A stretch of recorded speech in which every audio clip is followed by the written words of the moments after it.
Welcome to Pallavi TV. దేశవ్యాప్తంగా 80వ స్వాతంత్ర దినోత్సవ వేడుకలు అంగరంగ వైభవంగా జరుగుతూ ఉన్నాయి.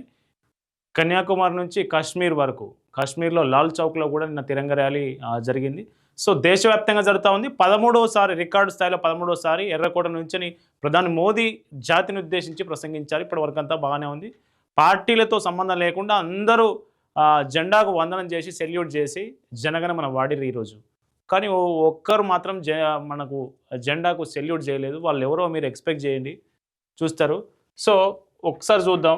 సో ఈరోజు ప్రతి ఒక్కరు వాళ్ళ ప్రముఖులు, పార్టీ అధినేతలు, ఆ ప్రముఖులందరూ వాళ్ళ ట్విట్టర్ హ్యాండిల్లో ఇండిపెండెన్స్ డే శుభాకాంక్షలు చెప్పారు. ఇండిపెండెన్స్ డే శుభాకాంక్షలు ప్రజలకు చెప్పారు. సో వాళ్ళు కూడా ఈ దేశంలో ఉంటున్నారు కాబట్టి శుభాకాంక్షలు చెప్పారు.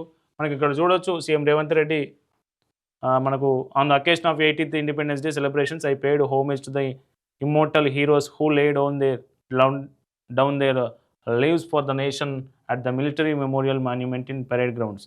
సో ఇదంతా ఓకే, కానీ అసదుద్దీన్ ఓవైసీ ట్విట్టర్ హ్యాండిల్ కూడా చూస్తాను నేను ఒకసారి, ఎందుకైనా మంచిదని చూస్తే ఆయన ట్విట్టర్ హ్యాండిల్ ఏం లేదు. ఇండిపెండెన్స్ డేకి సంబంధించి ఏ ఒక్క అక్షరం కూడా లేదు. మీరు కావాలంటే చెక్ చేయండి. సో 15 hours బ్యాక్ ఉంది ఒక ట్వీటు, అది దామోదర్ రాజనరసింహకు ఉంది, హెల్త్ మినిస్టర్. ఆయనకు ఒక అప్పీల్ చేసిండు. సో అంతకుముందుకు uniformity, equality are in the same. In fact uniformity has often mean that imposition of the dominant communities attitudes. Equality cannot mean the destruction of our pluralism. My article in Outlook India on the UCC మీద ఆయన outlook ఇండియాకు ఒక article రాసినట్టు అది share చేసిండు. So ఇవే పోస్టులు ఉన్నాయి. సో ఈరోజు ఇండిపెండెన్స్ డే కదా, దేశానికి స్వాతంత్రం వచ్చిన రోజు. ఇండిపెండెన్స్ డే విషెస్ చెప్పొచ్చు కదా, ఇండిపెండెన్స్ డే ఫ్లాగ్ హోస్టింగ్ చేసి చెప్పొచ్చు కదా. సో విషెస్ చెప్పలేదు ట్విట్టర్ హ్యాండిల్లో, ఇండిపెండెన్స్ డే ప్రస్తావన లేదు. ఓవైసీ ఓకే, సరే. జెండా కన్నా వందనం చేసిందా ఈరోజు అంటే, జెండా వందనంలో పాల్గొన్నారు. యాజ్ ఏ ఎంపీగా, హైదరాబాద్ ఎంపీగా చార్మినార్ ఏరియాలో జరిగినటువంటి జెండా వందనాల్లో పాల్గొన్నారు. కానీ జెండాకు మాత్రం సెల్యూట్ చేయలేదు. ఆ విజువల్ చూపిస్తే ఒకసారి చూడండి. ఇక్కడ ఈయన సెల్యూట్ చేసి జెండా వందనం పడుతూ ఉంటే, జెండాకు సెల్యూట్ చేయడానికి నాకు మనసు ఒప్పట్లేదు. ఓవైసీ జెండాకు సెల్యూట్ చేయలేదు, ఈయననే చేయలేదు. ఓవైసీ మా ఎంపీ గారే చేయలేదు, మా ఓవైసీ పార్టీ అధినేతనే చేయలేదు, మేము కూడా చేయమని ఆయన ఫాలోవర్స్ ఎన్నుకున్న వాళ్ళు కూడా ఎవ్వరికి జెండాకు వందనం చేయలేదు.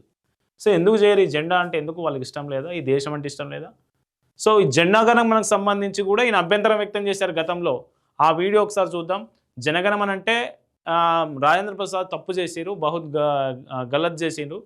సో ఆయనే జనగణమనకు మాకు సంబంధం లేకుండా రాసిండు. మేము జనగణం ఎందుకు వాడాలి, వందే మాతరం ఎందుకు వాడాలి, వందే మాతరం హిందువులది, జనగణమనకు సంబంధించి మాకు అభ్యంతరాలు ఉన్నాయి అనేది కామెంట్ ఒకటి మొన్న ఈ మధ్య పార్లమెంటు ప్రాంగణంలో చేసిండు.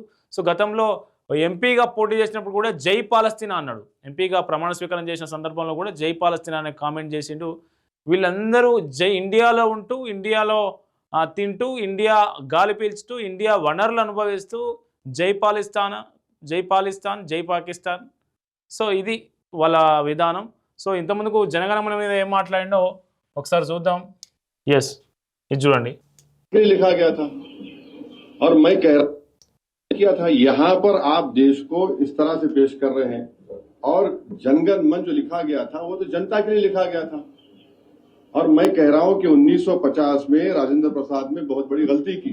बगैर रेजोल्यूशन के उन्होंने कह दिया कि नेशनल सॉन्ग है, जबकि रेजोल्यूशन लेना चाहिए था उनको. సో రాజేంద్ర ప్రసాద్ ఇది నేషనల్ సాంగ్ చేసే ముందు తప్పు చేసిరు. ఎట్లాంటి రిజల్యూషన్ లేకుండా ఇది నేషనల్ సాంగ్ ప్రకటించారు. ఆయన జనగణమన మేము ఎందుకు వాడాలి, వందే మాతరం మేము ఎందుకు వాడాలని క్వశ్చన్ చేస్తూ ఉన్నారు ఓవైసీ. डेफिनेशन नहीं है, तो आप इसको इस तरह से मुसल्लत कर रहे हैं देश के ऊपर, ये गलत है बिल्कुल. आर्टिकल 25 फ्रीडम ऑफ रिलीजन है, उसके स्टैंडर्ड्स पढ़ लीजिए आप. मैं एक मुसलमान हूं, मैं सिवाय अल्लाह के किसी की इबादत नहीं करता हूं. अगर मैं किसी की बात करूंगा तो मुसलमान का रहूंगा. तो आप तो आर्टिकल 25 का, 26 का, 29 का ग्रेव वायलेशन कर रहे हैं. సో మతపరమైన రిలీజియన్స్ సంబంధించి ఏదైతే స్వేచ్ఛ ఉందో ఆర్టికల్ 25కి సంబంధించి వీటెవటిని పాటించట్లేదు మీరు అనేది చెప్తా ఉన్నారు. సో జనగణమనలో ఉన్న అభ్యంతరం ఏంటి? అది ముస్లింలకు వ్యతిరేకంగా ఉందా? అది దేశభక్తికి సంబంధించింది కదా. సో ఎందుకు ఓవైసీ దానికి అభ్యంతరం చెప్తా ఉన్నారని ఆయననే చెప్పాల్సి ఉన్నది. ఈరోజు జెండాకు మాత్రం వందనం చేయలేదు ఓవైసీ. సో ఈరోజు ప్రజలంతా పార్టీలకు అతీతంగా చిన్న పార్టీ నుంచి, ప్రాంతీయ పార్టీ నుంచి మొదలు జాతీయ పార్టీల వరకు అందరూ స్వాతంత్ర దినోత్సవ వేడుకలు జరుపుకుంటూ జెండాకు సెల్యూట్ చేస్తే ఓవైసీ మాత్రం ఆ జెండాకు సెల్యూట్ చేయలేదు. మనం ఆ విజువల్ చూసినాం ఇంతకుముందుకు. ఈ ఘటనకు సంబంధించి ఈ ఇష్యూ మీద మీరు మీ కామెంట్స్ కింద తెలియజేయండి.